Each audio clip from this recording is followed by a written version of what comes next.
This is Pastor Rob Robideau from Valley Baptist Temple in Fair Lawn, Ohio, with today's Bible moment for December 2nd, 2022. I want to look in the book of Jeremiah, chapter 37, and verse 9. It says here, "Thus saith the Lord, Deceive not yourselves, saying, The Chaldeans shall surely depart from us, for they shall not depart."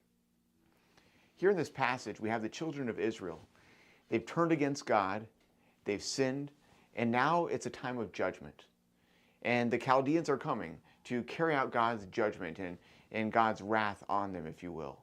And they've lied to themselves and they've deceived themselves, and they said, the Chaldeans will not come.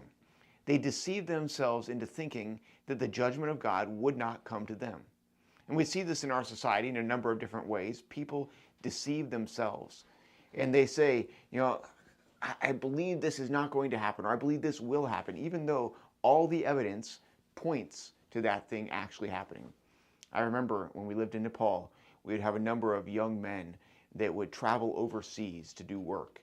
And unfortunately, there were those that would trick and deceive people and make all sorts of promises about jobs and pay and the situations that they were going to be a part of. And you would show them the evidence. But because they wanted to believe it, they would tell themselves, no, this is true. I will get paid this. I will have this job. I will be able to do these things. And they deceived themselves, and it often got them into some very difficult situations. I remember one particular situation that we read about in the newspaper, where there were several men that were trapped in Afghanistan, where they had stolen their passports and kept them locked up and basically slaves after promising them all sorts of things. We have to be careful as believers also that we do not deceive ourselves.